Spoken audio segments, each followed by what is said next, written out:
I'm a later sage time. The way I was brought up in the abalone shell. As I light up my offer, how I hit that guardrail, I almost laid in a coffin. Might tip the Libra scales, but I'm just weighing my options. Many times in life we'll hit a fork in the road. So I left my family up, and I pray for my foes. I'm not appreciating highs without accepting my lows, because ain't no man's comfort coexisting with growth, and that's facts. And I just wanna say all that to say, I'ma say all that to say. No matter where I'm at, I'm saying I'll never wait on that. No, never.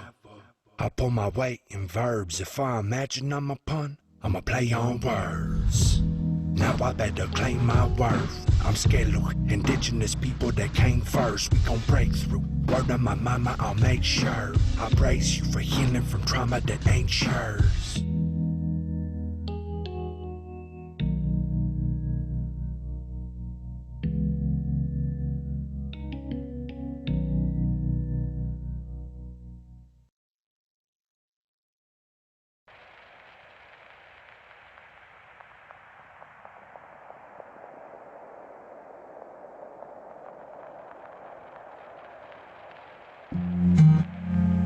Welcome to the red, yeah, our second home, that it is, yeah, this one's for y'all, that's right.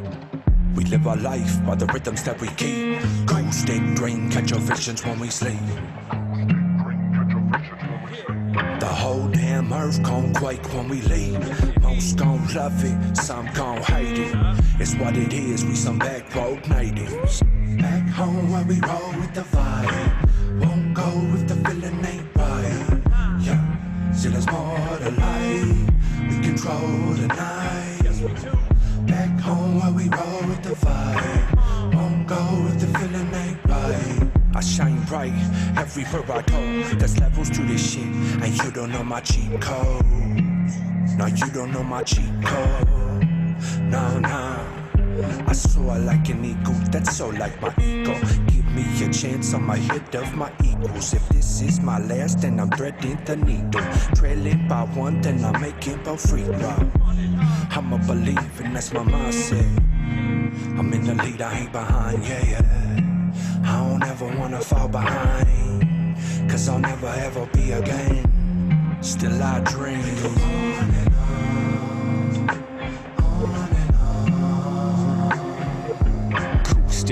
Catching visions when I sleep. And my people.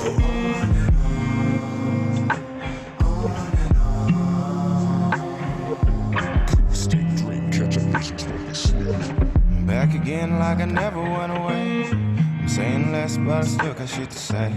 Y'all brought the energy, I'm trying to give it back. Cause no matter where I roam, still home is where the heart says. And my people, let's beat my heart. I stay repping for the real, that's the key to my star. There's more to life than playing shows and chasing women. Was walking blind, but I finally see the vision. It's simple too, but I've always stayed driven. Supposed to make it, I got a gut feeling. Just James and Tone down, ain't never gonna stop me. And bro, like Shaq and Kobe, I just gotta throw the lava. Collecting dreams with one hell of a team. Day one, staying rooted and we still in the scene. If you ain't about the movement, don't be wasting my time. I got my eyes on the prize and I'm coming for mine. Got my eyes on the prize and I'm coming for mine.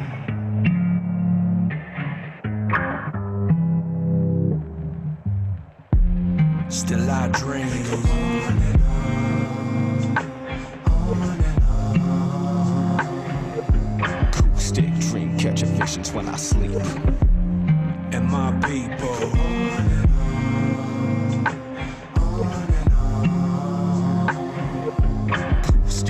Catching visions when we sleep.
It's got me thinking, boy, I'm glad you found me. I think of this collective of people that's all around me. I think of where I came from till now, this shit's astounding. I gotta stay thankful when it comes to my surroundings. See, not long ago I was living with mama. I was on the reservation, perpetuating problems. A drug dealing crash course, perpetuating trauma. But I'ma straighten my life out, I swear your honor. I'm sleeping in the darkness as I look for silver linens. All I find is silver linings as I focus on my vision. I found the God in me, and ain't nobody higher. So life is what you make it. Got me and my designers, yeah.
This isn't life in the way that I've known.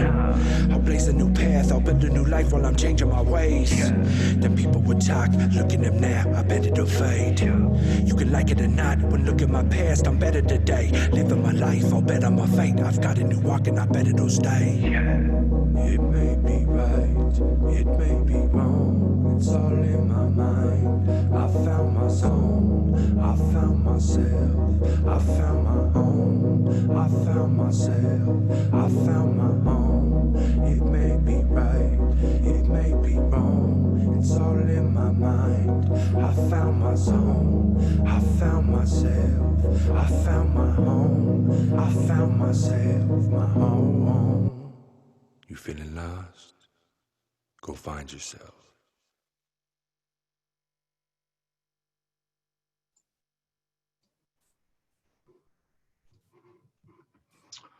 Hi, everybody. How's it going? Welcome to our webinar today. Let's see. Excuse us as we get set up here for a second. Hey, James, while you're setting up, I'll just do a quick little intro for you.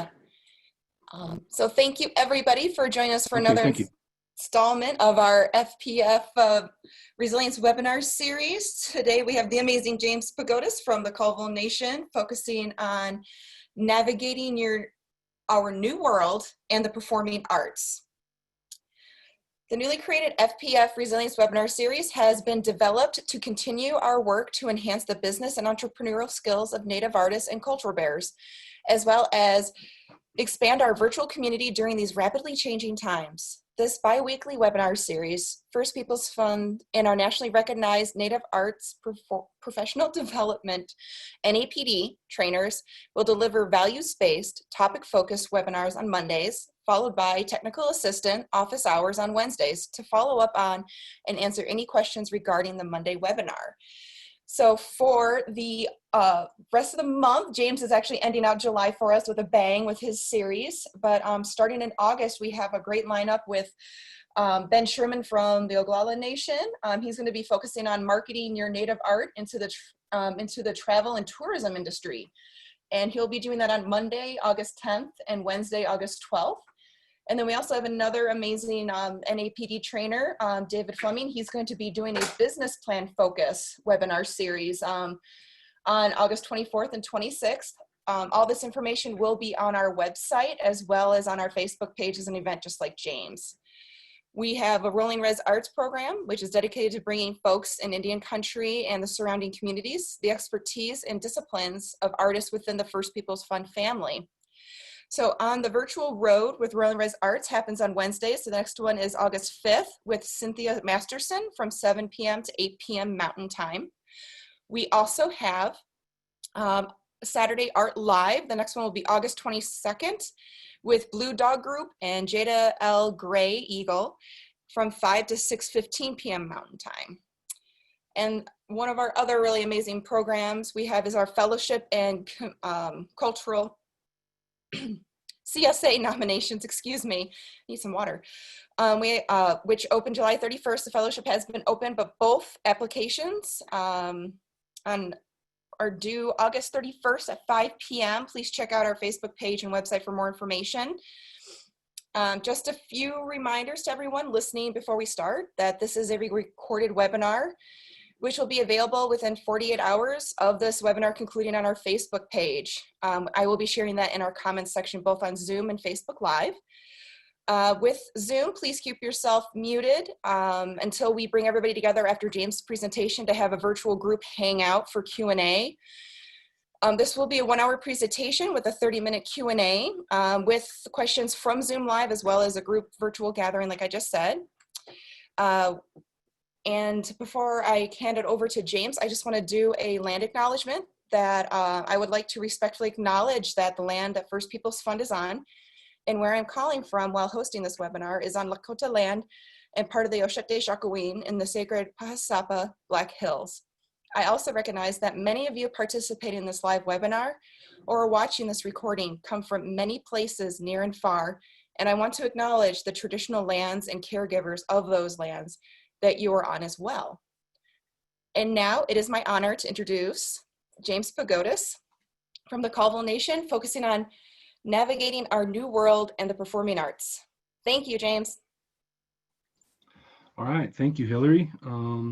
Tikaskanchkich, Kwalamlam Tiatukupchia, Istakanchut James Pakootas. I also want to recognize the Spokane tribe, Spokane tribe. I'm calling in from Spokane, Washington, which is now occupied land of the Spokane Nation, the Spokane people. And I also want to hold space for the other reservations that all traveled here in our ancestral times, and especially some reservations that are right around our area, being the Colville Confederated Tribes, where I'm from, Kalispell tribe, as well as the Coeur d'Alene tribe. These are all 4 local tribes that are within, an hour or 2 away from here in that radius. So definitely want to hold space and acknowledge these tribes and these ancestral people that have been here since time immemorial. And I want to thank everybody for allowing me to come in and share a little bit of my knowledge, a little bit of my wisdom.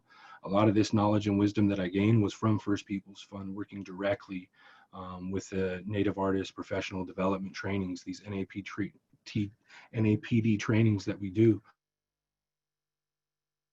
I'm a certified trainer through First Peoples Fund, and we're going to go through this section of performing arts today. This section deals with life as the way it was before COVID. We're going to be talking about touring and self-producing, co-producing,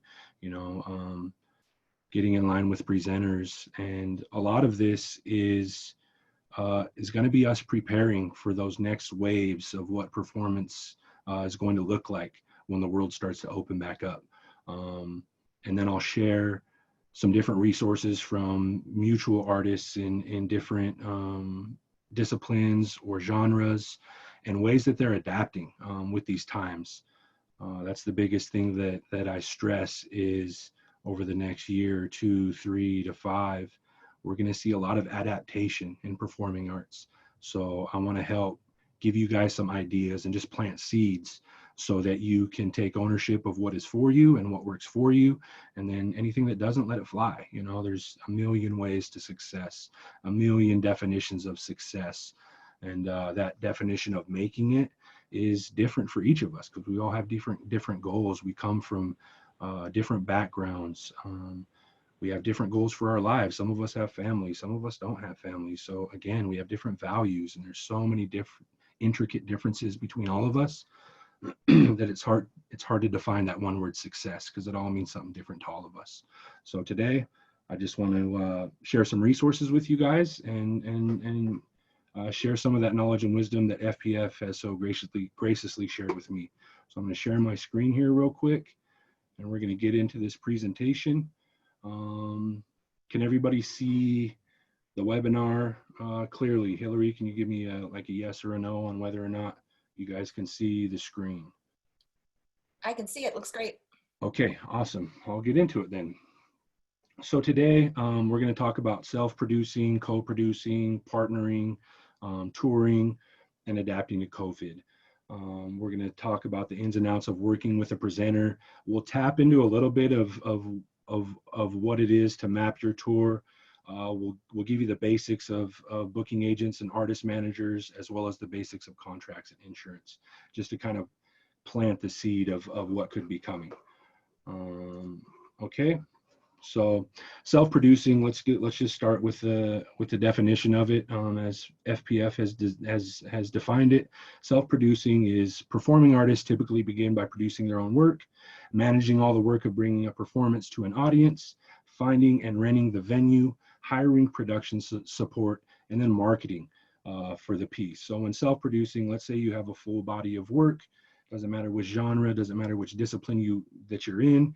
Here are some of these venues to start really looking at when you're ready to present your work. You've got this finished work, let's show it to the world. Some of these spaces might be theaters or auditoriums, comedy theaters, house concerts, libraries, restaurants and bars, community centers, gallery spaces, schools, religious facilities, outdoor spaces. You've also got coffee shops. That's another really big one for a really nice leisurely performance and a performance space for people to be coming in and enjoy a nice cup of coffee with a performance.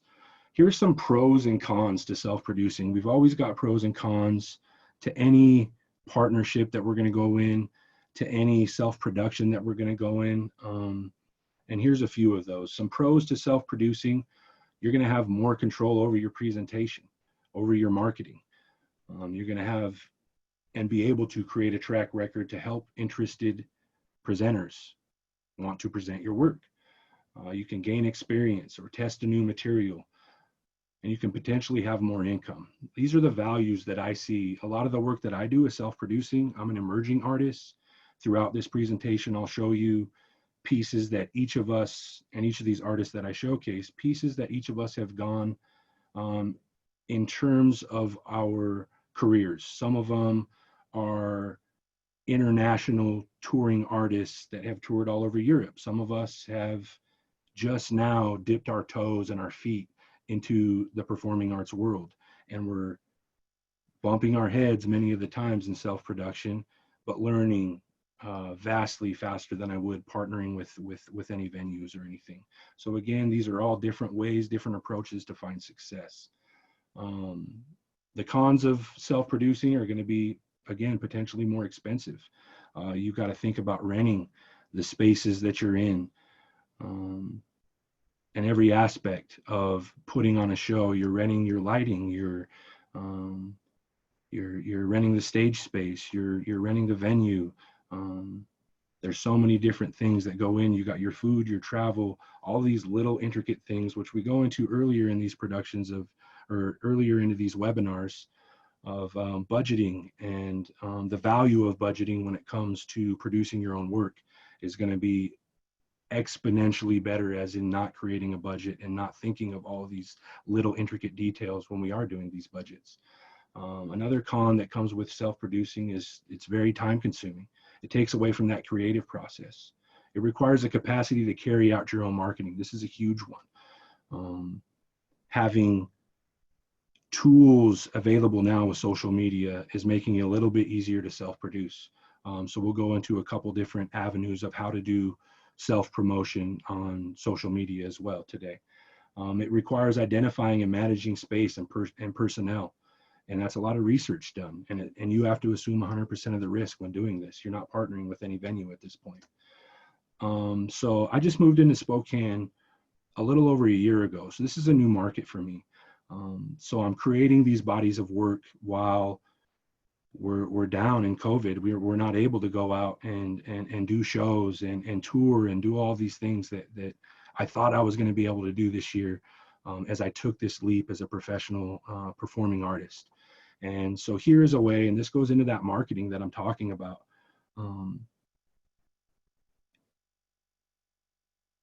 A good price up be anywhere from $200 to $500, depending on the cinematographer or videographer you go through.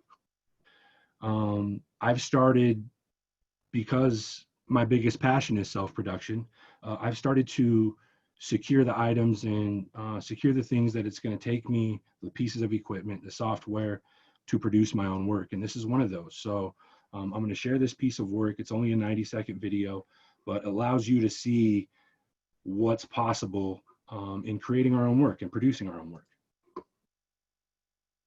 Oops, sorry. Your pockets and whatever.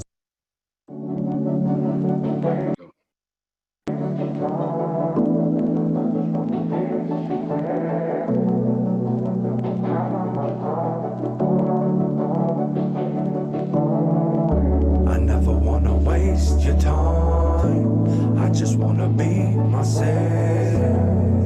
I'm finding my zone, but not on my own. I hope you wish me well. I'll never waste your time. I'm just gonna be myself. I'm finding my zone, but not on my own. I'm doing so. Building community is at the heart of everything I do. By doing just that, the focus becomes much more about we and us than I or me. That's why I hold my people in my heart with our tribes on my back with every move I make. I'm proud of who and where I come from, and now Spokane is a part of that story. This is my city, and this is who I am by design. Just James. Yeah, I feel like home is where you make it, and most of my life my soul's been empty, my heart's been vacant. Okay, so I want to touch on something really quick. That right there was done on my phone. Earlier, when COVID first broke, we were given some grant funds for artist grant relief, and I got a few of those early on. And to be honest, I only thought this was going to last like 3 or 4 months, you guys. I was like, okay, I've got this amount of money. Let me put that much away for rent and bills and being able to survive. And let me use a little bit of this money and invest back into my art so that I can continue to create. Because I was trying to think ahead of like, okay, things are shutting down. What am I going to have access to and what am I not going to have access to? And one of those things I thought I wouldn't have access to is like a videographer or help or a team to be able to create this work. So I went out and I got this little phone gimbal that fits right on my phone right here. And then I went out and I shot some different shots. And thank God my nephew Noah is in college right now. So we got a college discount with Adobe. And I was able to piece these things in. There's other third-party companies that will help you cut and edit video for cheaper. But this was, you know, a route where I could get a discount. So using Adobe, using this gimbal that I had got in my phone, along with the audio that I have from the songs that I've released, I was able to create a nice marketing piece. And these are nice marketing pieces that you can use when you're also ready to produce your work as well, because these can come in, let's say, you know, 30 days before your show. These are ways to start really ramping up the hype and ramping up that excitement of your performance right before you're leading into it. So let's continue on. When self-producing, let's ask ourselves a few different questions here. You know, when it comes to the audience, it's not only my current audience that I have, but it's also the audience. Let me pull my notes up here. I've written some notes. It's also the audience of the place that you're going to perform in. And it just takes a little bit of research, all right? So now, first we got to think of who might be interested in my work.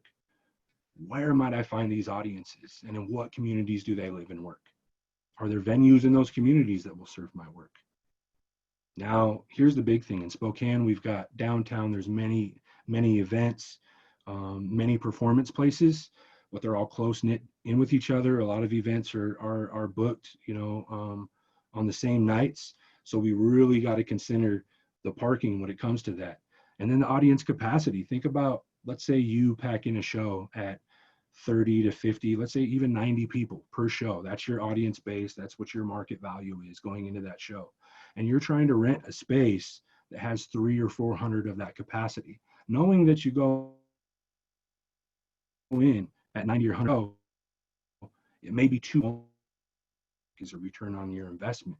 You're trying to book a space that's too large, and now that's coming out of your end that you get at the end, that your return on your investment. The same thing can go for artists that book 300 to 400, and you're trying to book a small venue that can only hold 70 or 80 people. You're really shortening that amount of money you're going to make at the end of the day. So these things are really, really, really important to consider and to take notes on. You're taking notes of the space, the location of that, the audience capacity. And here's another big one as well is the renting of the chairs and the tables. The reason why I say this is this. So now in Spokane, we've been going up and down with these phases of COVID. And now we're getting all of these heightened numbers that we're having to open up venue spaces at 50% of the capacity, 75% of the capacity. And this is all over the world that this is happening. So think about these spaces that you're going into. If they're having to drop their capacity by 50%, 75%, renting chairs and tables is going to be a huge asset to yourself. And for me, I'm starting, you heard the music that was in the timer leading into this. A lot of it is really laid back music, really chill music, really chill vibes music. Because of that reason, we're going into this new world where spaces are going to be opened up at less capacity. So I want people to be able to sit through my work and have a conversation and just unload. It's an atmosphere, it's an experience. So now I'm changing a little bit of the music that I'm doing to help fill that need, to hopefully see I'm trying to take a chance in what I think will be coming forward, because as things open up, we really don't know what the future holds. We don't know whether our world's going to be going back to the way that it was, or if things are going to change. So we've really got to be thoughtful, and we've got to, act and live and do our art with intent now to prepare for the world that is opening back up. And just to get back into this self-production, a couple of these other questions is, partnering with some of these venues, and we'll get to that here in these next few slides. And who is my best potential audience? How will I reach them? What is my marketing, social media, and public relations plan? Which I use Instagram and Facebook advertising to really reach my audiences. It makes it really valuable to go in and just do a sponsored ad through Facebook and Instagram. And you can do a 25 or 30 or 50 mile radius of your venue location for, let's say, a 2-week span or whatever. During that 2-week span, anybody that comes within that radius of that space that you've selected will see that ad come across their Facebook feed or their Instagram live feed. So these are beautiful ways for you to raise that awareness and raise that visibility right in the place leading up to your show, to bolster some more people, to bolster some more ticket sales. And as far as self-producing goes, when picking a space, city, or region to produce your work, think of the audience that frequency spaces, as well as your current audience. Like I said at the beginning, what do they do to work, live, and play? Search for those connecting lines and make your pieces more impactful. Some more questions to ask. Definitely with the income, this is always going to be first and foremost when we try to self-produce our own shows. How much income am I going to need to cover the rental, the marketing, the production support, and my time? We've got people that we need to feed when we're producing our own work. We've often got people helping us set up the stage of music. Sometimes we're renting our own sound equipment. We're renting our own lighting equipment. Then we're setting it all up and doing the sound checks ourselves. It takes a large investment of time and money in self-producing. How many people do I estimate will attend? How will I charge for these tickets? And what is my projected income for ticket sales? How will I collect ticket income? online ticket services, venue box office, selling at the door, some combination? And can I raise contributed income for this event? So now I next want to share Ray Zaragoza. She's 2018 Artist and Business Leadership winner, whoop, whoop, through First People's Fund. And the reason why I'm sharing Ray's journey is she was very early on one to adapt with the changing of the times, specifically for ticket sales. So now the reason why I put on this link was so we could pull up her website. So now she uses Patreon, which is a wonderful way for you to build for your audiences, for any musicians or performing arts. It's a wonderful way, all inclusive packages of so many different options and services that you can do. You can just go to patreon.com and really learn about their resources. But what was really interesting about her is she did this tour in her studio apartment, and she did them from different places in her own apartment. She would be like, hey, it's Tuesday night. We're going live from the living room floor. And she'd be laying on the ground with the camera overhead, and she'd be playing a song, or from the kitchen counter or the patio. You got all of these things and ways to get tickets through Stage It. She used to sell the tickets, but now she's got Showtime in 3 days. She's got all these tickets left. So she's using services that we all have access to be able to sell tickets for shows and do it all herself, self-producing. You can do these with our Apple phones and different things like that, have quality that we're looking for that is now cinema quality. The way that they do these megapixels on these phones, they're documentary quality. So you have access to do these types of shows and start bringing in money for yourself while a lot of our gigs are canceling and we don't have a lot of other options. I believe Hillary has shared some different things about Ray, but I want to talk a little bit about the It Girl that I really thought was powerful. And this is a post directly from Ray. And, you know, these are her quoted words. Growing up, all I ever wanted to do was be the It Girl. I thought that meant I needed to be a pretty blonde Princess Barbie who met her Prince Charming and rode off into the sunset. This fantasy left me with immense inner turmoil and self-hatred. In high school, I would even lighten my skin with lemon juice, dye my hair lighter, and wear blue contacts. I truly thought that in order to be beautiful, you had to be white. The It Girl is my outcry for diverse representation in media, a plea to throw out the old rule book of Western expectations of women.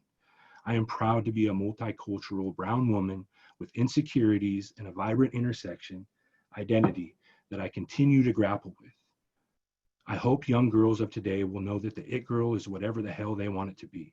It's time we throw the arbitrary social boxes and expectations for women in the recycle bin. And if you go to Ray Zaragoza's site and you go to her music, this is what these are new releases that she's done. This is her latest release. So I just wanted to promote, you know, one of our fellows and their music. And please go look at it's everywhere, YouTube, Spotify. Go find the It Girl and give Ray some love. She's done a lot for our FPF family here. Next is community engagement. That's what I specialize in. It's all my work has been founded in community engagement. You know, I'm a recovering alcoholic and drug addict. So my first notch of trying to become an artist or trying to just build trust back in my community was to give back to the communities that I poisoned, give back to the communities that I brought into turmoil. And it was really the community believing in me after I built that trust that helped me identify myself as an artist. And we can build community in everything. We don't have to think of community as a location.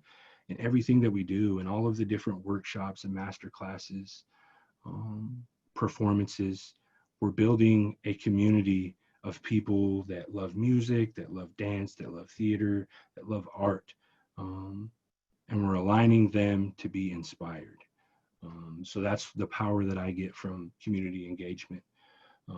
There's so many different ways to engage with your community through workshops, art education workshops, you know, teaching people to do the very art that you're showing the world. in-depth community programs, special events like talking circles or anything like that, and then pre or post performance discussions, talkbacks, and things like that.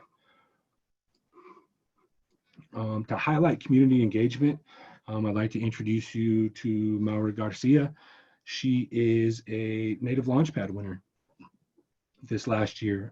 So shout out to Maura for all your success. She's non-enrolled Cherokee Mattamuskeet dance and choreographer from North Carolina. And I want to highlight a piece that she's done in her community. She actually got booked down in North Arkansas and, you know, brought some family and did some presentations within their community, a whole immersive project that she stayed there, you know, like weeks. And the community aspect component with this video was asking community people that were there for the workshops leading up to this performance if they wanted to learn different ways to just be movers in this space. So I'll describe the piece first. And I'm trying to, let me pull up my Instagram message. She gave me the voice message so I could say this the right way. So I'm going to in her language. Let me turn it up for a second because I don't want to butcher it. Definitely don't want to do that.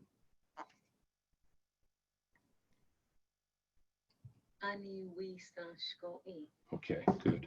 I got it. Aniwishashkoi means they are always planting in the Cherokee language. The dance honors indigenous planting traditions, the elements, and our places in the world. Aniwishashkoi is split into 3 parts. It's preparing the ground, planting, and harvesting. The thread that connects us to our ancestral homelands, where we live now, and ultimately one another, weaves itself in and out this exploration of our relationship with the powers that make growth possible. So without further ado, I want to take you to her website so that you can see this short piece that is a larger piece about the Aniwishashkoi.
Mute. There we go. Let me share my screen again. Okay.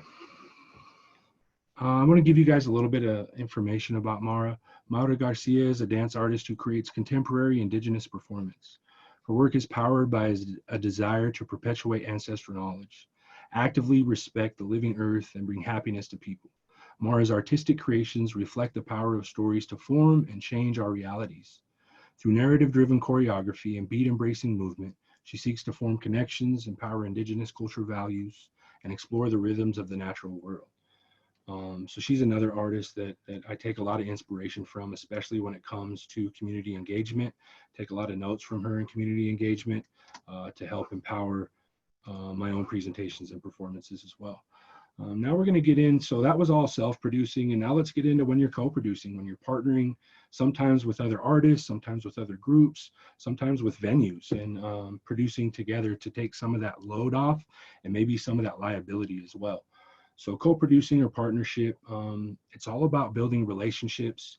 We cannot stress this enough. In everything from, for me, it's music, you know, so I've got relationships with various producers in making beats that I use, to different artists that I want to collaborate with. And I don't just collaborate with any other artist. It's like, do they align with my work? Do they align with my value system?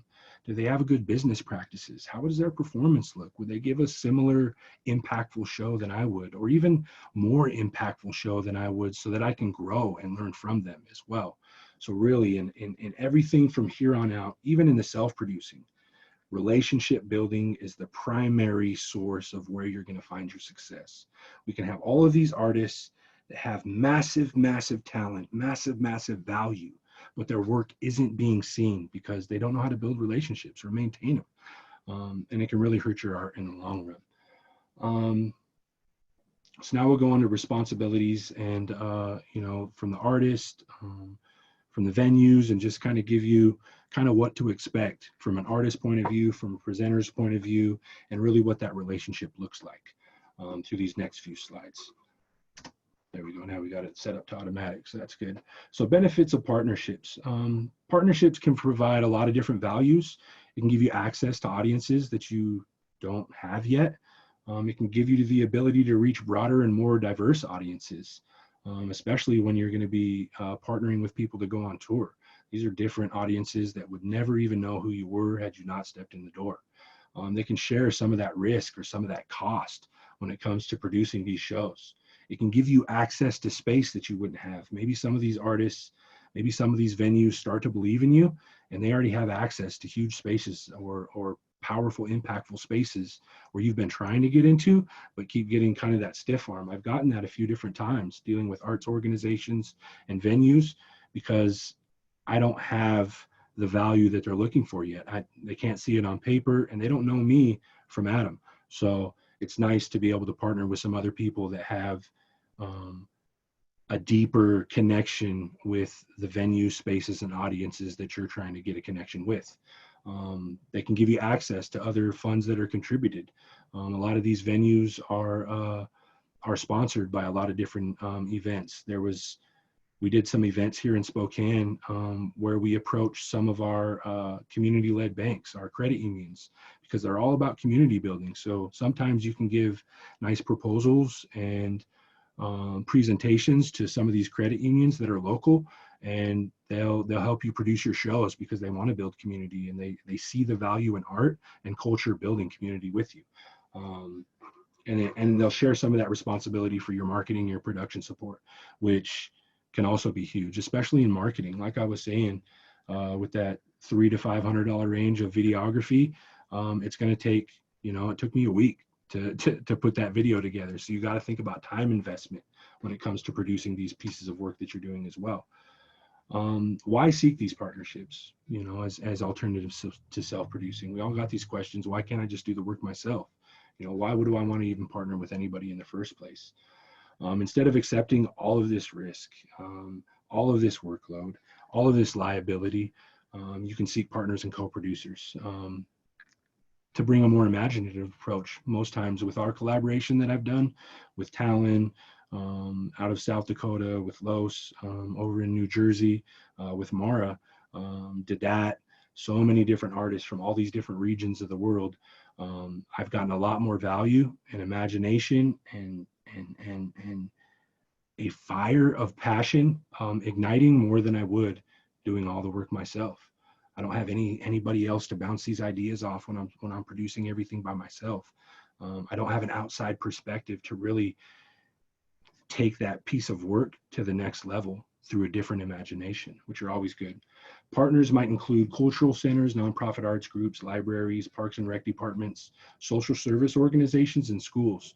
One thing you might want to think about, because we're First Peoples Fund really serves a lot of Native American communities, is our tribal programs. I didn't have any audience as a motivational speaker, as an artist, any of these. I didn't have a platform. So I went, and all I had was a dream and some passion. And I approached my tribe, and more specifically, directors and program managers of different tribal programs. Some of them are more focused in prevention for the youth. You think of tribal TANF, you think of the K through 12 programs, different programs with our tribe that are geared for the youth. They really love to partner with community members that are trying to do events in our communities for our youth. And then on the flip side, you've got other companies that want to get involved in community development organizations, or community development projects.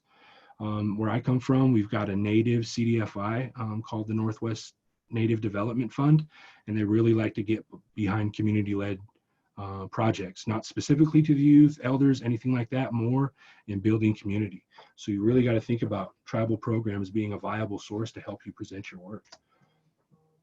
So now let's get into some definitions of presenters versus, at first when I came into this, I was like, oh, presenters, I am a presenter. I present information in front of crowds and all that kind of stuff. And that's what I thought presenter meant. But me being an emerging artist, we're going to come into some terminology that we've got to learn along the way. And presenter is more of like that venue or that group or independent organizations that are footing the bill, that are footing a lot of these different things. And we'll see the difference in what the artist comes with and what the presenter comes with here in the next couple slides. But these are the specific types of people that will present your work, like arts councils, community centers, performing arts centers, which you get up to that level, booking and touring houses, producing dance and theater companies, festivals, multidisciplinary art centers, colleges and universities. These are all viable ways and viable people that will present your work. Great ways to get block booking and go on tours across all of these different ones, all of these different types of presenters. Let's say you have an anchor presentation, let's say San Diego, California, with an art center, a performance art center. So now I'm from Spokane, Washington. The value in working with presenters is getting your press kit. You've got all these things, you're ready to show your work. I want to start finding places. This is block booking. So I've got this anchor down in San Diego. On my way down, I'm going to go through Portland. I'm going to go through Northern California. I'm going to hit Seattle on the coast, Portland, Northern California. And I'm going to find these different types of presenters. I'm going to do my research to see who presents the type of work that I'm doing. And so then I'll reach out to these guys and I'll try to book these performances so that I can strengthen that amount of money that comes back to me along this whole tour. Oh, shoot. There we go. Sorry. All right, let's go into what presenters are looking for. Again, we can't stress this enough. This whole approach of working with presenters is about the long game. This is not a race. Building a career as a performing artist has less to do about talent and more about relationship building. Again, I know multiple artists, 3 times my talent, 3 times my brand strength, 3 times my market value, but no skills in building and maintaining these relationships. This is all about relationship cultivation. So some different approaches are, again, relationship based. You know these people, you've done business with them already. I don't have any of that here in Spokane. So that's why I'm building my visibility. You saw that marketing promo. You see the songs that I'm releasing over the last 3 months. I'm really starting to build my reputation in this city so that the presenters will look out for me. There we go. So now we'll get into a little bit of a difference between what a presenter or event producer is. The presenter or the event producer is responsible for paying the artist, providing the venue, carrying out the market, and providing backstage support. Typically a theater or auditorium offering a range of performances. So now these event producers, think about it, carrying out the marketing is one thing, but it's also the artist's responsibility to provide them with the pieces needed to carry out that marketing plan in a cohesive manner. So please develop your bio, develop your artist statement, have a couple of high quality pictures to go, so you can send this as a package so that they can market you in the right way, sharing the spaces in which people can identify with you, whether it's YouTube, Spotify, Vimeo, whatever your platforms are. But there's some responsibilities of each that we're going to get into. How do we find these partners? How do we find these presenters? I'm in a new space. I'm in New Spokane. So I took, careful attention to really doing search to identify my places or venues. Here in Spokane, there's a lot of different kinds of music. Played which kind of music. So they would even want to present my work when the world opens back up. Do your research, especially in touring. You can do that research by reaching out to other artists in those areas and those other regions to really grow your grasp of the audience that you're going to serve. Here's our artist responsibilities. So now, I told you a little bit before about, what are our presenters' responsibilities. I tapped into just a second of what you're responsible for as an artist, and that goes into your marketing materials. You got to help bring in that audience. They may share their whole marketing campaign and whatnot, but to be a valued partner in this partnership, building this relationship and cultivating this relationship and watering that seed so that it grows. Like, be a part of that marketing campaign. Share that across your social medias, whatever avenues you have, be a part of that team. Because if you present well and you're a part of like the pre and post, not just the performance, it may gain you other performances and it may gain you good ground, because a lot of these venues, if you're going to do it locally, they communicate with each other. You put on a good show, they may call, have known you done a show like 2 months ago over in this other club, call them. A lot of these venues talk to each other, and it may be a foot in the door. Right off the bat, they may be on the fence of whether they want to book your performance or not. Another way to strengthen this is providing those community engagement programs to help open the doors to funding by local agencies. It really gains that visibility. If you're doing, master classes or talking circles, you've got audiences that are already there. They're going to go out and tell their friends, tell their families, tell other organizations, and have them come to your presentations.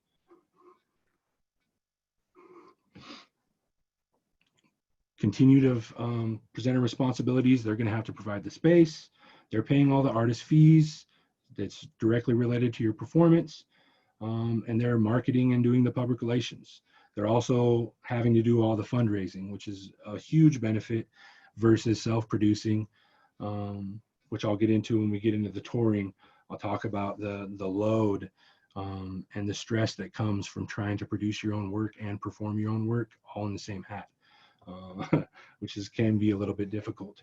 Additional responsibilities for the presenter is going to be identifying community engagement opportunity and promote those for you. And they will provide production and backstage support. All right, now touring.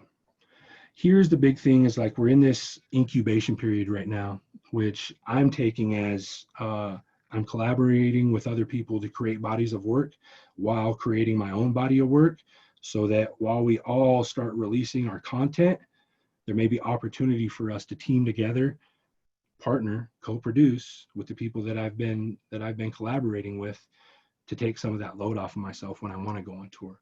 But here's some questions initially to think of before we go on tour. Let's first answer these questions to determine whether or not I'm ready for tour. So now, why tour in the first place? Of course, we want to broaden our audience base, get into audiences that have never heard, never seen us before. We want to connect to like-minded communities, people that love dance, people that love theater, people that love music. We want to extend the life of a work. Let's say we've released something 6 to 9 months ago, and it's starting, the trending, the people buying into it is starting to dip. We can go on tour to get new listeners, and we'll raise that body of work right back up to where you're getting some more return on your investment. You can expand your network by getting into those new audiences. You can expand your network going on tour by getting in contact and building relationships with new venues, as well as new artists, new audiences. These are 3 prongs of like things that can further your career down the road.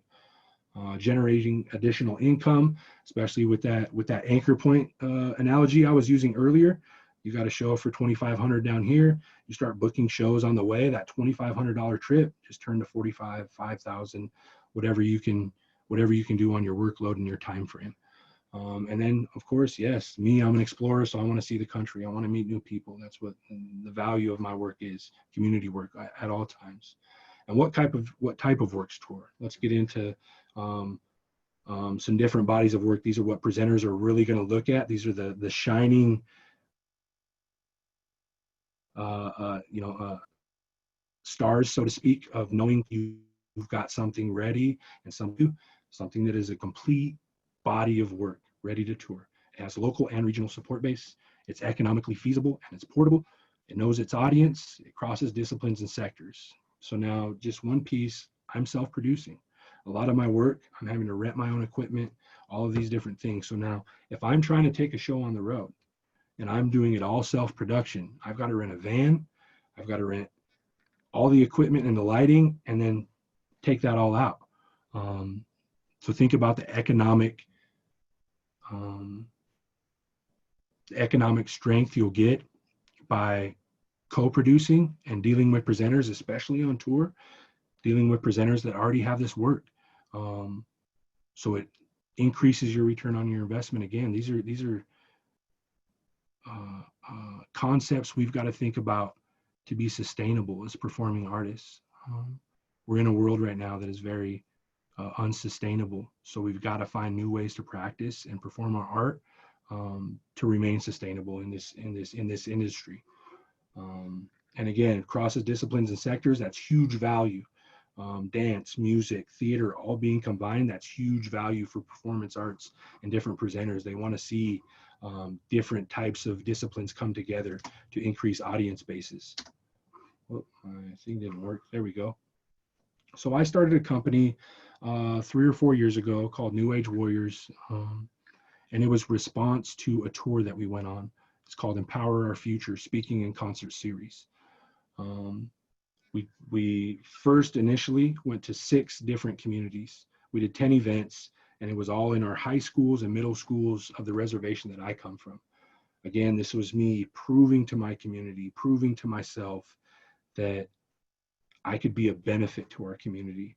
So now this was touring, this was self-producing, and this was partnership, and all of these different forms, all stuck together in this one series of events that we did. And it was prevention of drug and alcohol awareness, anti-suicide, all of these different things that plague our communities that are really just symptoms of intergenerational trauma, a deeper trauma that has happened to all of our people. So I'll show a quick little 90-second promo of what we were able to accomplish on these tours as we went out. Empower our future. Reborn, renewed, resilient. Our greatest strength lies in our ability to survive. Despite our past, we exist. How did I even become a speaker? 4 years ago, I was almost died in a drunk driving accident.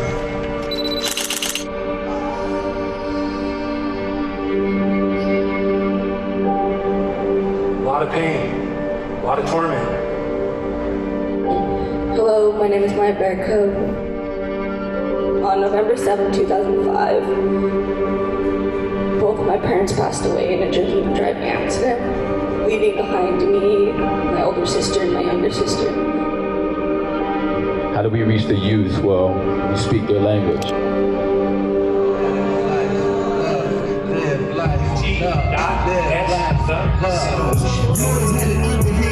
You always underestimate the feather weight before I day and then you gon' see I'm the one.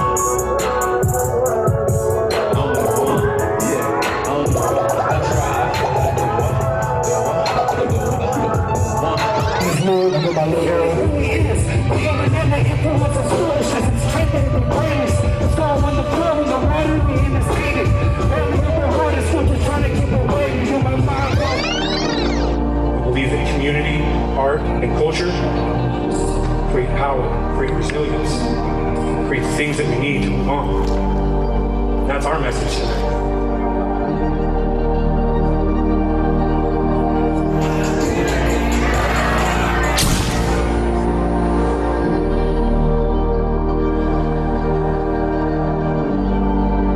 Empower our future.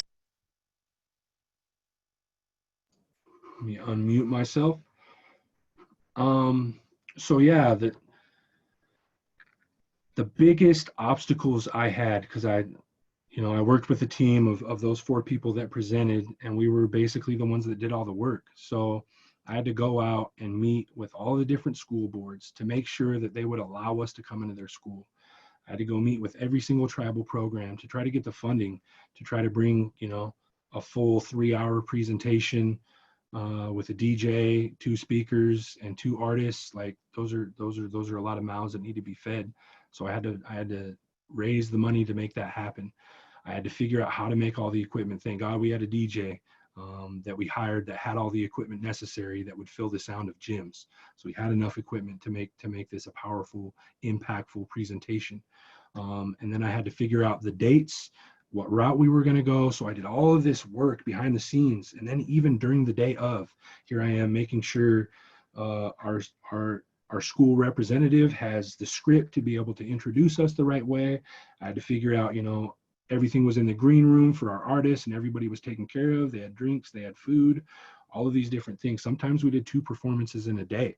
So these were back-to-back performances. Here I was doing all this back-end work and then having to go share my story of the most deepest parts of my trauma time and time again. So when it talks about you're taking more risk, you're having to expend more energy, more resources, it really is in a situation like that. In touring, it's a benefit to add into your budget somebody to handle some of these events so that when it comes day of, you're able to tap into that energy and give a nice presentation, give a nice performance. Here's those questions that I was talking about. Are you ready to tour? And you might want to check some of these off, most of them off before you decide to go out on tour. Do you have a completed work that has an audience at home? I don't have a completed body of work yet. Like you saw in that marketing material, I'm still building that audience. So here I am over the next 9 months. You're going to see more releases. You're going to see more presence, more visibility so that I can create that value to go out on tour. Have you created a technical package, a tech writer? We've got resources. NAPD, we'll be doing a class on Wednesday. So if you guys would like some different resources, we can give some links to example tech writers, press kits, and different things like that, so you can see and get yourself at least a planted seed of what these things will look like as you begin to present your work. And again, that press kit is that developed promotional package, your marketing materials. Do you have programs? This is a huge value when going on tour, having workshops and classes that you can add to your tour. So let's say you got a performance on Friday. If you lead up with community engagement packages, or you go out to other venues to do these community engagements within the community you're in, not only can you say, hey, we're doing this show, here is my value or what people are paying me, or here's my market value, but because I'm already in the area, I'll do this workshop for you at half the price, and we'll put that forward. So it's a way to bolster some of that money that you get for those performances as well by doing these community engagement programs. Do you have a manager, a booking agent, or a representation? With these, for me, my whole process in this is, do I have everything that a booking agent or a manager would want to invest in me first? Do I have an audience base? Do I have bodies of work? Do I have a discography? Do I present my work well? Do I have a polished presentation? Do I have great marketing materials? When I have all these pieces together, that's when I went out and I found myself a booking agent. I've been in this for 3 years, and it took me 2 years to build before I finally felt like I could afford a booking agent. Because that's another thing. Do we have the financial capacity to be able to fund this person, pay this person? They have to eat as well. we don't have enough value to have people just do a bunch of work for free, especially in today's climate. So we got to be very cognizant of that fact. Are you tapped into a professional network? Have you identified approaches and strategies for connecting with presenters? Press kit will go a long way. Even a consultation session with a booking agent or a manager will give you, you pay money up front, but they'll give you what's needed to go approach these presenters as well, which is nice. Social networks. Are you web-based and under social media? And have you researched and identified the best presenters and communities that are aligned with your values and your type of work to present? When mapping this tour, we've already talked about this, so I'm only going to shortly go over it, but it was really finding those different places along the map to really increase your return on your value when you're going on tour. And getting back into this hiring booking agent and artist managers, the biggest thing that I would stress in selecting a booking agent or a manager is, can they talk about your work? Can they do so in a way that will represent you in the way that you want to be represented? That booking agent and that manager, they're going to be your closest relationship in your artist career. They should be the person that knows your ins and outs. They know your values, so they know what types of venues you're going to do best in. They'll know, the types of people, the types of artists, the types of partnerships that you want to develop in this performance career to really help you navigate this journey that you're going to be on, because they're going to be your ins and outs. They're the ones that are going to help you develop your press kit. They're the ones that are going to help you talk and email with these presenters before you even get on stage. So really, really, really do your research when it comes to booking agents and managers. You can say that all day, oh, I don't know this or that. I just let my booking agent and manager worry that. And then you get into situations where you're getting swindled. These are people that really handle your contracts. Your manager will handle your day-to-day, helping of your press kit, getting all that marketing stuff, your visibility there. Your booking agent specifically going to be handling those contracts. So they're going to be helping handling that money. So you really got to know those people that you put into those positions and really do your research. That's the greatest value you can get. Probably the biggest value that I've gotten are these booking conferences, and it's so sad that not many artists know about these, because one thing you got to remember about presenters, some colleges, universities, things like that, none of them will hire any acts if it doesn't come from one of these booking agents. And there's many of them all over the United States. So don't be afraid to Google performing arts booking conferences. We've got some listed here. And again, on Wednesday, we'll come back in, but I would highly, highly suggest you even getting a membership to one, whatever your region is. They got them all over in regions of America.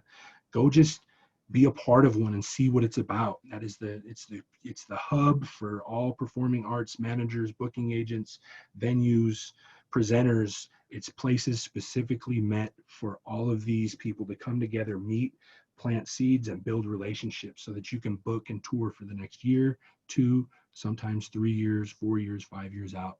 If you're like my buddy Kalani Pei has gone tour all over Japan, all over Europe, all these different things. And I've seen him at some of these booking conferences, seen him at some of these convenings that we've had.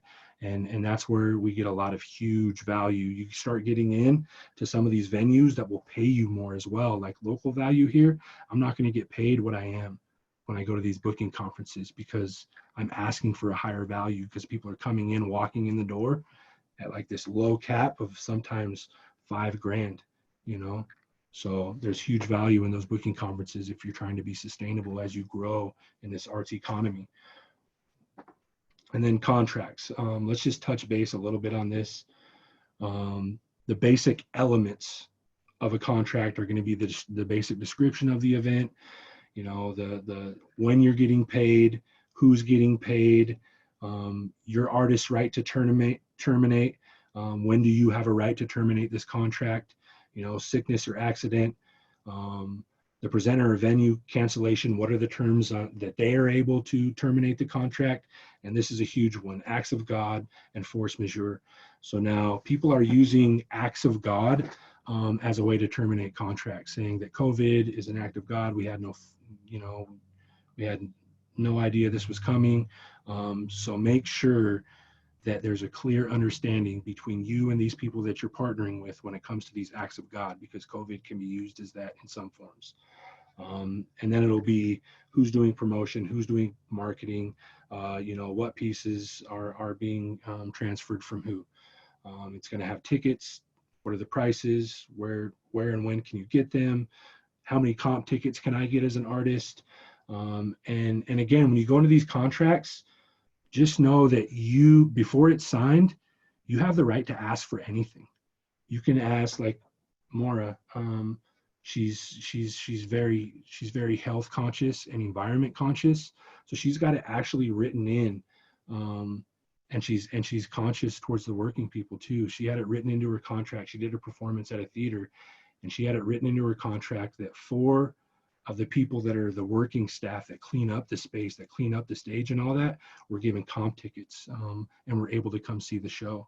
And again, she was saying, in another part of her hospitality rider, was that she wanted biodegradable utensils, and she wanted healthy food, for the green room and stuff. So like, what you're requesting is your values of your art. Like, don't be afraid to ask that. These are negotiating terms that you can use with these presenters before you sign these deals and you go ahead and go on stage with these performances. Sorry, there we go. And now let's get into what the world might look into. This is how I'm going to close my presentation. As you see right here on the left is a performance arts center that has used caution tape. You got some people that are coming as a party, 3 or 4 of them, bam, they're sitting in one section, and then they've got cordon spaces for other people to enjoy in multiple places along. So now it's like that, 25, 50% capacity. We're going to see a lot of places doing things like these. You may see,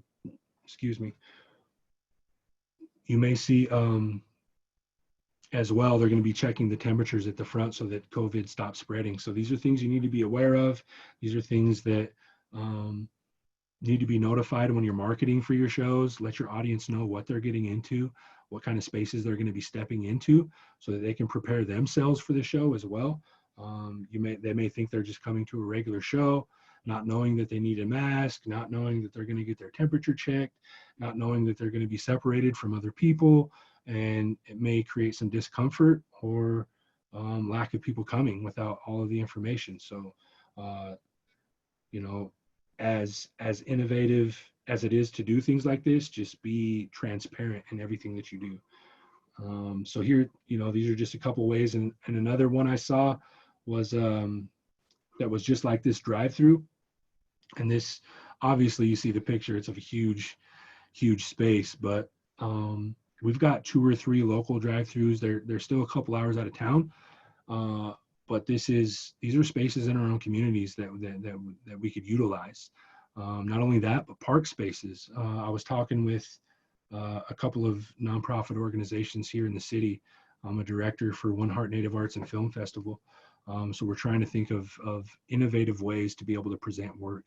And we were thinking of being in a park and spray painting, spots off, or taping off spots off, to where everybody could social distance and we could still do outdoor performances if the weather's right. So again, this new world that we're forging, we can be imaginative, we can be creative, and we can be innovative to create new ways to present our work to the world. And just to go to a couple of these, was all of these different, so this is Billboard, right? And they put in the dates of all of these different drive-in theaters as well. Another interesting one that was done here in Seattle was Raz Simone, that threw a concert right there, and you couldn't see it in the picture, but it's right below the Space Needle. And he's at a higher level.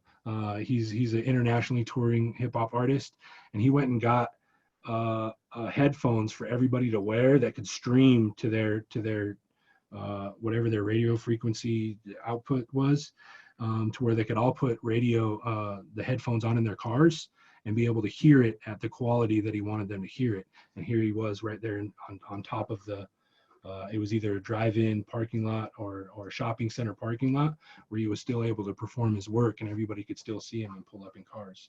So an innovative way for a couple of people to present their work. The last slide I want to leave you guys with is probably one of the things I found most valuable in the times of COVID is the power of collaboration. And one of the values you saw that presenters really like are interdisciplinary work, work that really increases the value and the experience for different types of audiences. And this is a piece that was done in Kansas. I went to Kansas for a couple weeks to visit Maura, and she had partnered with first Dedat, which is a jazz funk hip hop band from the Southwest. And they were another Native Launchpad winner. So it's pretty cool to see two Native Launchpad winners collaborating on a piece during COVID. But they sent her a master of a song, and then she did a dance piece in front of a mural set for a local artist in Kansas by the name of Mona Cliff. And then we did it all through videography. So we've got, media, we've got dance, we've got music, and then we've got visual arts. So we got 4 different disciplines coming together to collaborate for a piece of work. And then I'll give you a little piece of information, and then I'm going to show you this video and we'll end this presentation.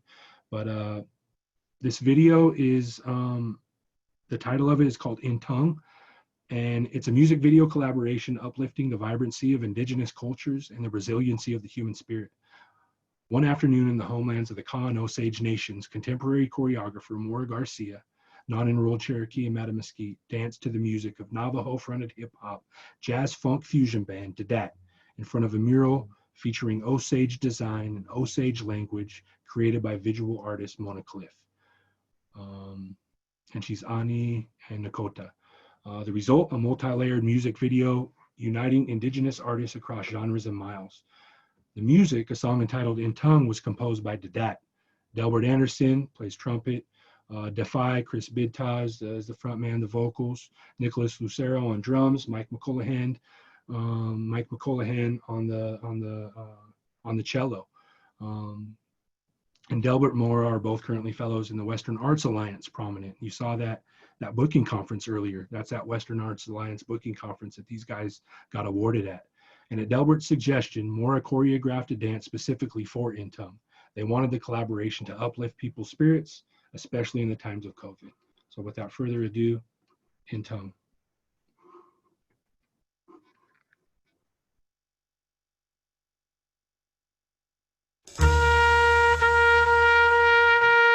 La balada del agua del mar.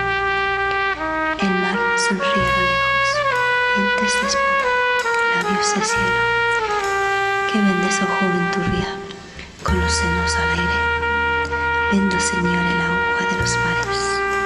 Que llevas, oh negro joven, mezclado con tu sangre. Llevo, Señor, el agua de mis mares. Yeah.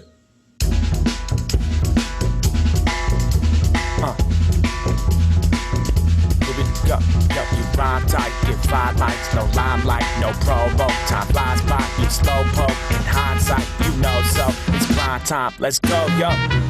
Yeah, you can tell it's the truth and you see it in my eye. Don't believe the media that's feeding you lies. Knowledge is key when you read in the lines. Freaking my mind and reach for the sky. High-fi, low-fi, between is divide. Never sleeping through seasons, keeping with the times. Holding the mic, soul leading to the rhyme. Swimming with the tide, you either sink or fly. All lives matter, even beetles and flies. Evil will die when the eagle will glide. Dreaming for peace or a piece of the pie. Power to the people with my team on my side. Nothing like family having your back. The band is the deck, hang on the clap. Sometimes you gotta do it all on your own though. But you're never really all alone on the solo. Rhyme tight, get 5 likes, no limelight, no promo. Time flies by, you slow poke. In hindsight, you know so. It's grind time, let's go, yo. Whether you high or whether low, the vibe's right and you're so close. Climb heights with dope shows, let's go. Give the drummer some.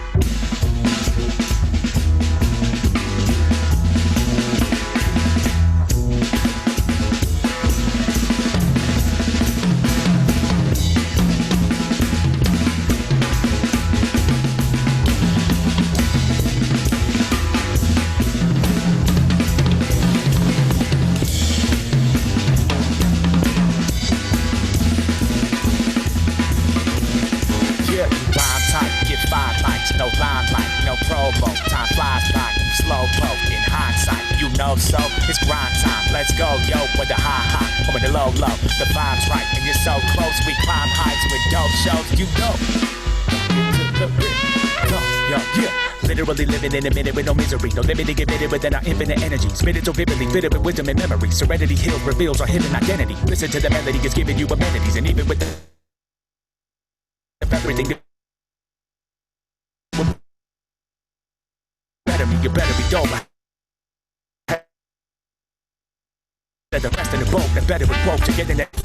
Head above them and never together in the row. We won't settle for less, so let it all go. Cope with the stress and get better as I roll. Let go of the pain that only makes you stronger. Just do what you say and say it with honor. Rhyme tight, get 5 mics, no limelight, no promo. Time flies by, you slow poke. In hindsight, you know so. It's grind time, let's go, yo. With the high high, or with the low low. The vibe's right and you're so close. We climb heights with dope shows, you know.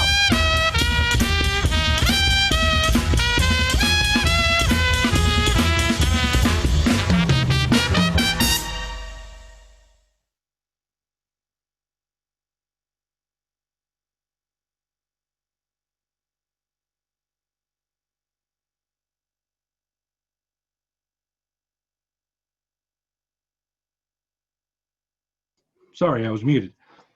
Oh man, my brothers are going to give me a hard time. We've been doing a lot of Zoom calls lately, and every time we tap back in, we're usually muted when we talk. So I'll never hear the end of this. But again, that'll end this webinar series for traveling through the journey of performing arts. What a couple examples are of presenters that are, presenting works in creative ways. What are ways that artists are collaborating in powerful ways? And what are some innovative ways that some of these artists are even doing their own concerts and using the resources that they have available on the internet and our social media to be able to sell tickets as well, straight from their own website. So yeah, thank you guys. My name is James Pakootas again. I'd like to thank First Peoples Fund for this opportunity, and we'll open up some Q&A if we have any to end this series off. So thank you guys for letting me share a little bit of my knowledge and experience with you today.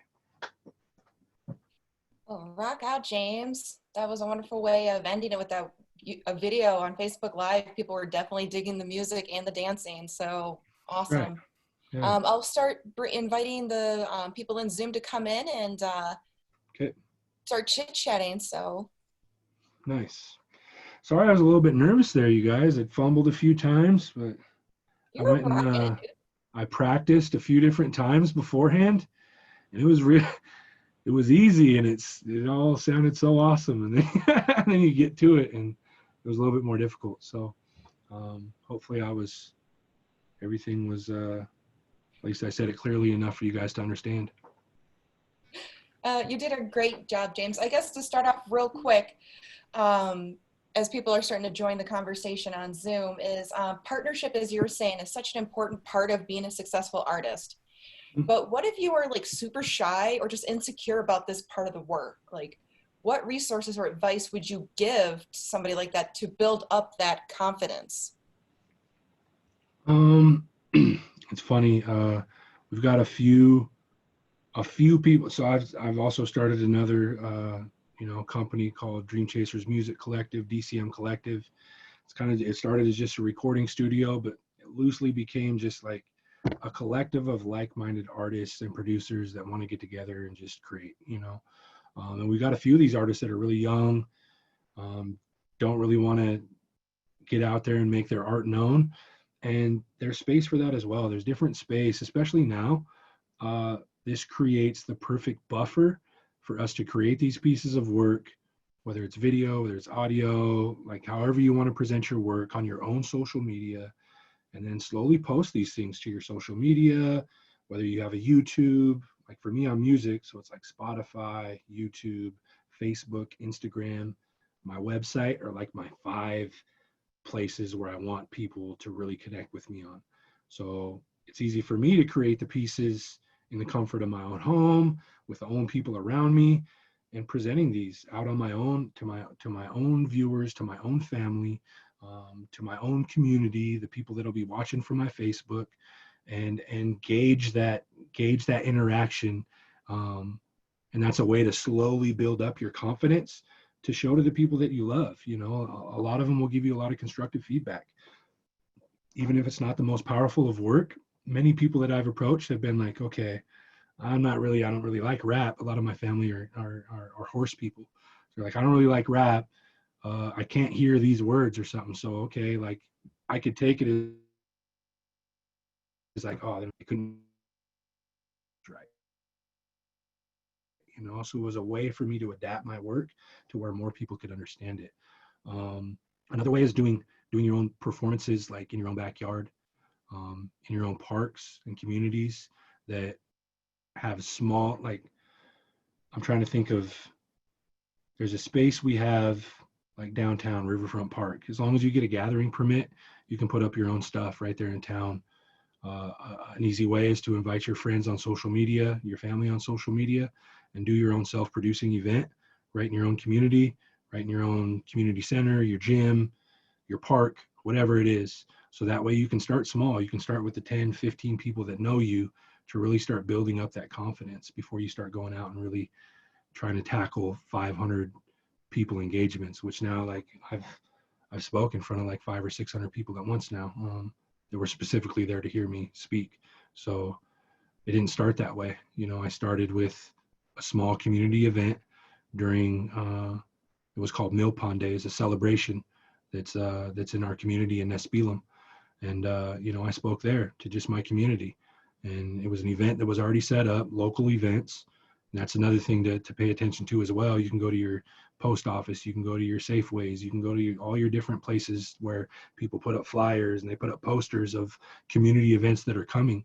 Reach out to these people on these community events. Like Spokane Tribe is, you know, like a 2-hour drive away from me, but I saw a Facebook post from their school saying they were doing a candlelight vigil. And I called them and asked if I could speak on that candlelight vigil, because the majority of my content is overcoming addiction. So I found an event that was like what I was trying to get into, and I reached out to them, and then it ended up being 6 different panels back to back to their high school students. So it was like a vicious, you know, gauntlet of back to back telling my story, but it really helped me gain that confidence to get into the bigger crowds. So just start small with your community events would be my answer for that. Sorry, I'm long-winded on this stuff too, so. No, you're a wealth of knowledge, James. Keep it coming. Is there anybody on the Zoom call that has a question for James that they'd like to ask? We got Doug. All right, thanks, Doug. You're just giving me a message in there in our Zoom chat. Yeah, thanks for tapping in, bud. There's a lot to think about when it comes to, and you're at a level to where you're already, Doug is, you know, lead man for Vision Seekers, a local band from up here, and they perform all over. So even someone that performs all over is saying in this message, he's got another meeting in a few short minutes, but he said, I wanted to thank James for the valuable insight, so much to absorb, so I'll need to make time soon. So that's really what it is. It doesn't matter which kind of level we are at. We're at this emerging level of being a performing artist, or we're at this mid-level, or we're completely professional going on international tours. There's still more to absorb when it comes to this. There's still avenues of self-producing, partnering, and working with presenters that we've got to sharpen at all times. So constantly learning in this game. It's beautiful, beautiful process.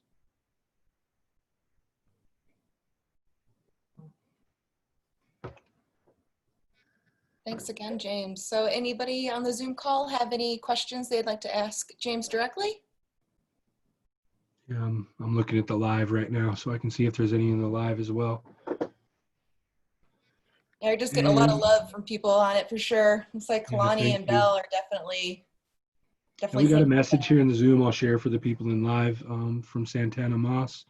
I don't have any questions. I'm just excited to be a part of this. It was very informational and I could not stop dancing. You did great, James. Thank you, Santana. Again, if you guys want to reach out to me on Instagram or Facebook, it's the both on at j.g.pakootas, Pakootas. For the people in Zoom, let me change my name so you'll know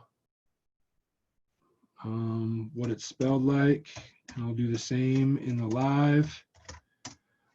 Please add me on Instagram, Facebook, direct message me if there's any of this content you want to go deeper into, or if there's anything that you want to just specifically know on. Let's conversate. Let's get on a Zoom call. Let's do whatever we need to try to sharpen each other up.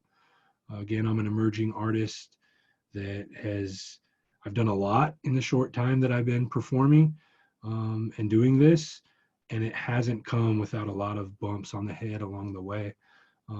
So I'm happy to share any knowledge, any wisdom that I've gained that can help you hopefully get far past the levels I'm already at, surpass me in a lot quicker fashion, a lot, relatively less painful.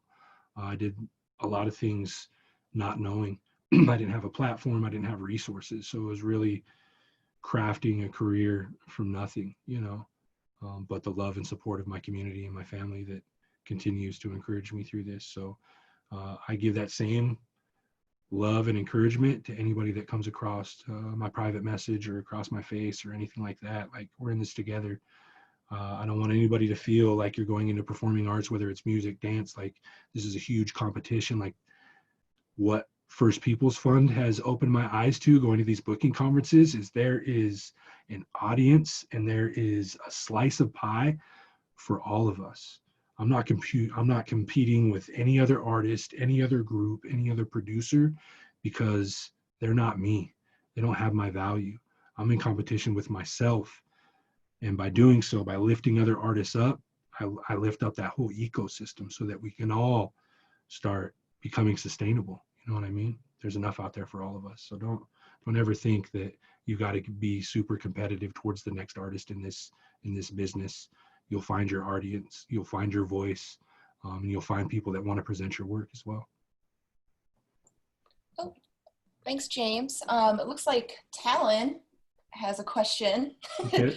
On Facebook Live. Okay. I got a question, James. You and I have collaborated on a lot now, and I have even gone to conferences together. We've spoken about this before, but for you, how do you maintain perseverance and putting yourself out there for genuine personal connection and networking in spite of any struggles, not meeting friendly people, dealing with confidence, et cetera, et cetera? Oh, it looks like you keep saying, sorry, whether these connections be for art collab, partnerships, and funding or organizations. Okay. How do I maintain the perseverance? It's and not everybody may be this way, but I go into like every single person I meet in this business, I'm trying to add value. I don't care if in every conversation I want to add value. I don't care if I'm an artist and I'm trying to collaborate with you on a piece. I don't care if you're a venue owner and I'm trying for you to present my work. If you're a producer, I'm trying to work with on some beats. Either way, I go into every single person I meet trying to build a genuine connection. That's it. It's human nature to not live up to other people's expectations. It's just the way of the world. So for me, if I get burnt or something, the relationship falters or it crumbles, I go into every relationship giving my all. I go into every relationship knowing that I put my best effort, my best foot forward. So when things crumble, and if it's close to me, of course, it's going to hurt and whatnot. But having the perseverance, knowing that underneath every bit of every step that I take, is that the message or that I'm trying to get out into the world is what's ultimately important. Like my art that I create and it's hip hop, so we've got this industry standard of what these big islands of record labels have put out into what is the representative message and content of hip hop in today's world. And I go against the grain because I bring you know, my cultural influences of my tribal peoples, and I bring in that belief system and of every person mattering, that allows me to bounce back when things don't work out, because I go into everything very in tune with myself, something that I'm still growing, but like what I go with the belief system that what is meant for me is already mine. What relationships I'm trying to build that are going to be fruitful for me, the path is already being paved before me. I've just got to stay in line with my spirit, with my art, stay in tune with what my truth is. And when I align with that, what's not for me is going to start becoming very obvious if we listen to ourselves. So I guess my perseverance comes from just that, having that hope in humanity alone. Like, there's importance in all of us. There's value in all of us, and it's the perfect world. For me, I very much value partnership. I very much value collaboration, community engagement, community outreach. These are my biggest values I give to people. So, like in self-producing and doing solo work, really, I like to do it because it's like, okay, here's a piece of just me. I don't have any other opinion to waver what my art is going to be. But at the same time, I don't know, my value comes from working with people. So my perseverance really comes from that value of, I believe that all possibilities in this world are people possibilities. So I think that's why I excel and I've raised so fast in this industry, is because I value each partnership. I value each relationship that I'm building, not only in this industry, but in life, because people matter to me. And that's why. Oh, that was beautifully put, James. Thank you. And I can't really even think of a better way to end this webinar with those wonderful words. So thank you again for everybody that joined us virtually, either through Facebook or through our Zoom. I just shared the link. If you want more James, you want to hear more about this, or if you missed the beginning, we do have it recorded by tomorrow. But if you want the live experience again, we will be here Wednesday. I shared the registration link on both Facebook and Zoom, so we would love to have you so we can learn more and just be inspired by James yet again. So thank you so much, James, for sharing and opening yourself up and just giving us your subject matter expertise. It was very eye-opening and heartfelt. So thank you. I appreciate you guys. I appreciate everybody for tuning in that registered for this webinar. And again, you've got my, oh wait, here, let me put it in the live real quick so they have it.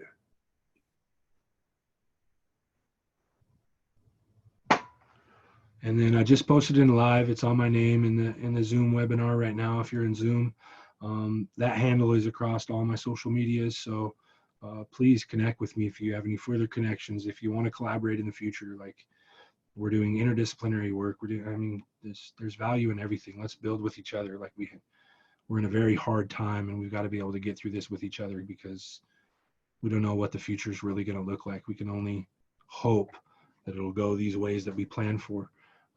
So yeah, let's keep connecting. Thank you. Very cool. Well, thank you again, everybody. Have a wonderful day, and we hope to see you Wednesday. Goodbye. See you later, everybody.